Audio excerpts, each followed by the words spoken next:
आपके पास आते हुए ज्योत्सना जी, टीडीपी के साथ भारतीय जनता पार्टी का गठबंधन क्या पूरी तरह से तय हो गया?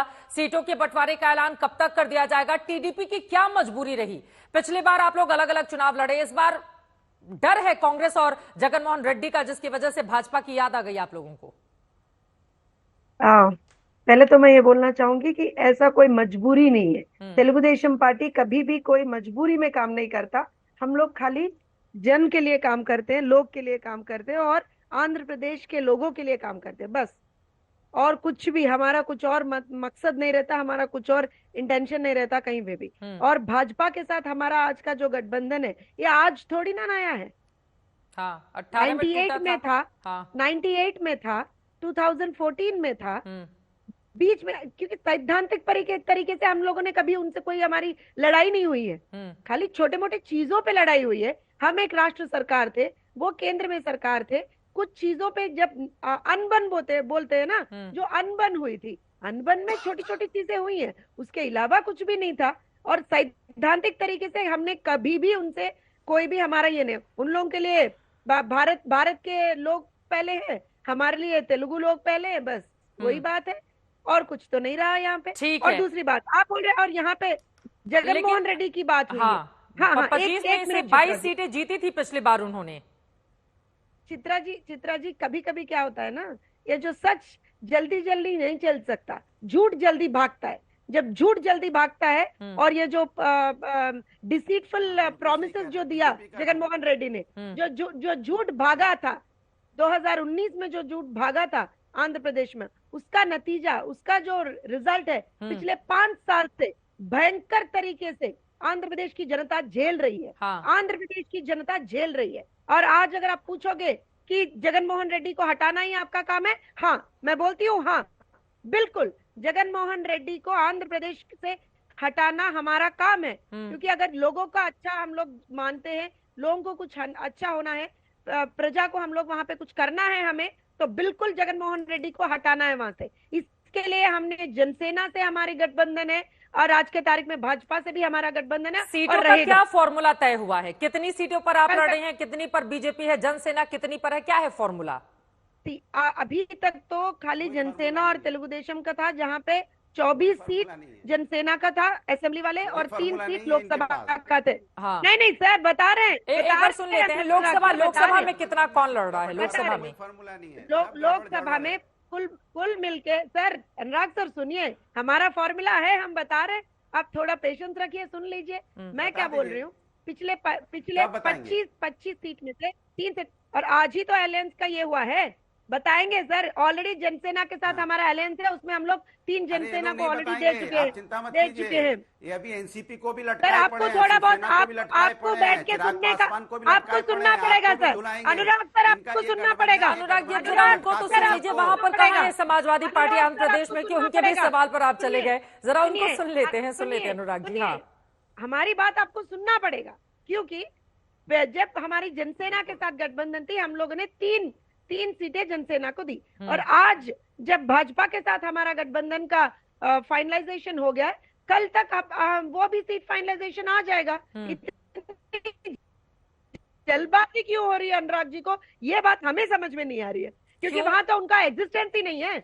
बिल्कुल। अनुराग जी, आपको क्यों हो रही है जल्दबाजी इतनी ज्यादा? फिर आ रही हूँ उसके बाद आपके पास। आपका जो सहयोगी है, आपका जो कांग्रेस है, उसका भी वहाँ पे नहीं है सर, ये बात भी आप जान लीजिए। अनुराग जी बोलिए। सुनिए, वहाँ पर तो इसलिए हो रही है कि भारतीय जनता पार्टी इंडिया गठबंधन की बहुत चिंता करती थी, इंडिया गठबंधन के बारे में बहुत बातें करती थी। आज उनकी अपनी सीट शेयरिंग नहीं हो पा रही किसी भी स्टेट में।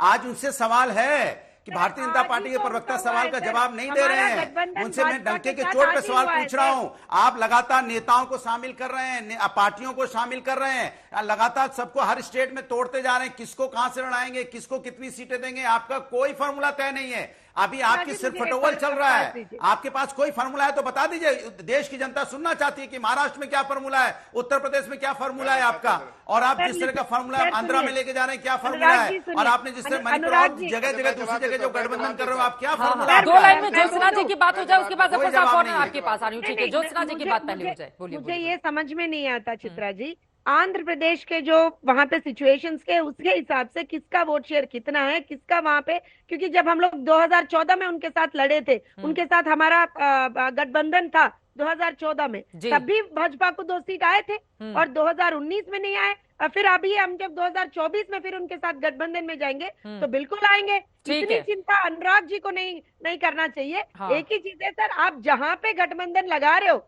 किसी के साथ भी, वहां पे सीट शेयरिंग की चिंता बिल्कुल, मुझे राष्ट्र की चिंता है, मैं देश का वासी हूं। ठीक है, आप तहसीन जी, मैं आपके पास आऊंगी जफर जी की पहले बात हो जाए। जफर इस्लाम साहब, लेकिन ये बात भी सच है ना, देखिए केरला में हालांकि आप लोगों का वोट शेयर पिछली बार अच्छा रहा था, लेकिन सीटें शून्य रही थी। तमिलनाडु में सीटें शून्य रही थी, आंध्र प्रदेश में सीटें शून्य रही थी।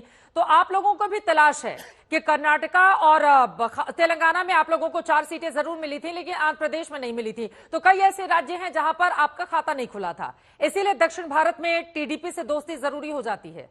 जफर साहब, देखिए चित्रा जी, मैं इस बात से इनकार नहीं करूंगा कि हम पैन इंडिया पार्टी हैं। पैन इंडिया में अगर हमारे साथ लाइक माइंडेड पार्टी आती है तो हम साथ लड़ेंगे। हमें इसमें कोई झिझक नहीं इस बात को तस्लीम करने में कि भाई हाँ, पार्टियां साथ आती हैं, घटक दक बलते हैं और उसके बाद हम उसको धर्म निभाते हैं और लड़ते हैं। लेकिन मुझे तो आश्चर्य होता है कभी कभी, और बड़ा मतलब लोग जनता तो हंसते होंगे, लेकिन मुझे आंखें बिल्कुल देखती रहती है भदौरिया जी को। कितनी सीटें लाए थे भाई पिछले बार उत्तर प्रदेश में 19 में?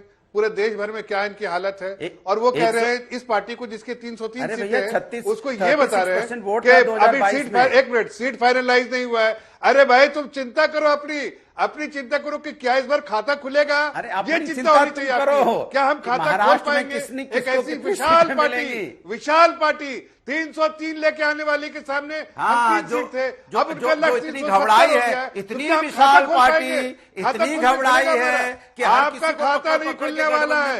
इस बार उत्तर प्रदेश की जनता आपको दौड़ा के वहां से निकालेगी, इसलिए कि आप ठीक कहा, आप सत्ता की मलाई खाते थे और हम जनता की सेवा करते हैं। जब सेवक होकर सेवा करते हैं तो हमें बार बार आशीर्वाद मिलता है।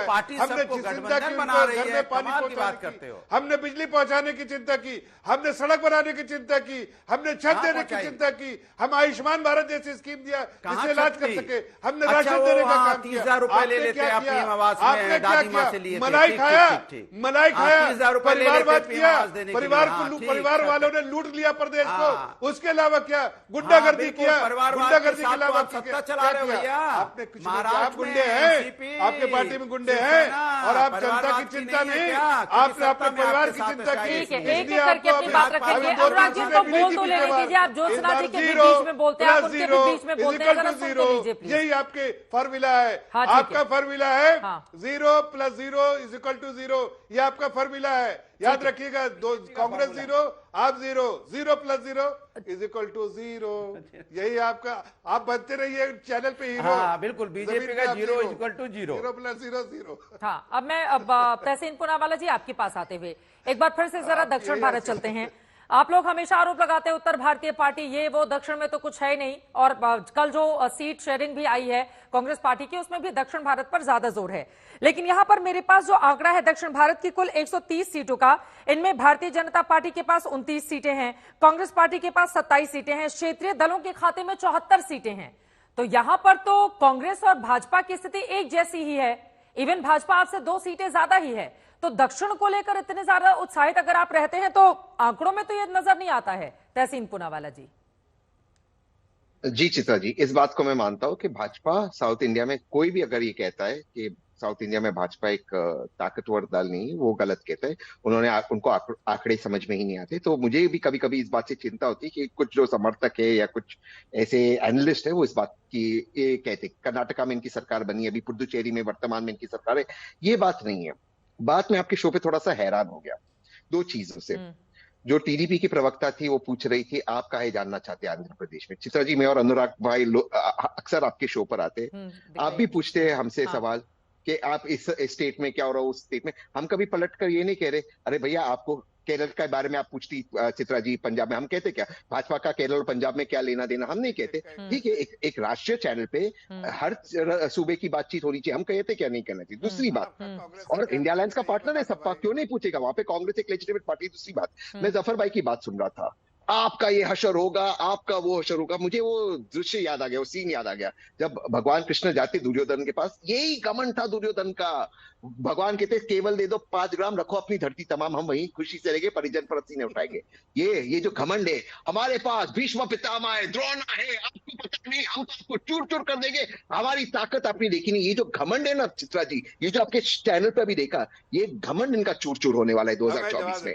जो जनता की इनको फटकार मिलने वाली है, ये फटकार, ये याद, ये गूंज इनको हमेशा याद रहेगी। बोले जफर उससे ये साहब, भी ऊपर आए, उससे ये भी ऊपर आए, हमेशा आपको हम्बल रहना चाहिए। जो घमंड है ना, हमारे पास ताकत है, आपका आपकी औकात। लेकिन तहसीन पूनावाला जी, मैं आ रही हूँ जफर साहब, मैं आ रही हूँ आपके पास फौरन। एक जरा तहसीन जी, आपने ये कहा कि ये 2 से ऊपर आए, ये बड़ी बात आपकी ओर से कही गई है। यकीनन 1984 में 80 में बीजेपी का गठन होता है, 2 सीटें वो जीतती है।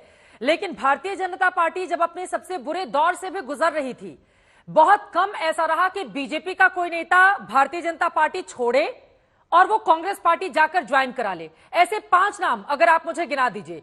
मौजूदा वक्त में केरल से लेकर उधर कन्याकुमारी, मतलब दक्षिण से लेकर उत्तर तक हर जगह वहां पर लगातार चले जा रहे हैं।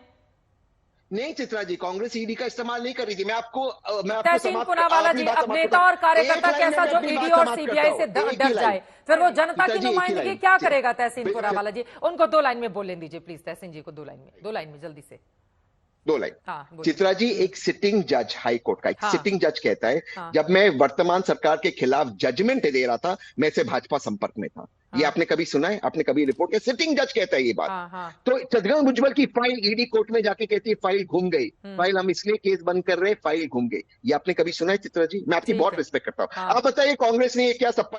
ठीक है, इतिहास को भी जब हम खंगाल कर देखेंगे तो पाएंगे कि बहुत समय में ऐसे वक्त पर होता रहा है जब कई जजों को अपने आप को कमरे में बंद करना पड़ता था ताकि फैसला देते वक्त कोई राजनीतिक दबाव नहीं आए।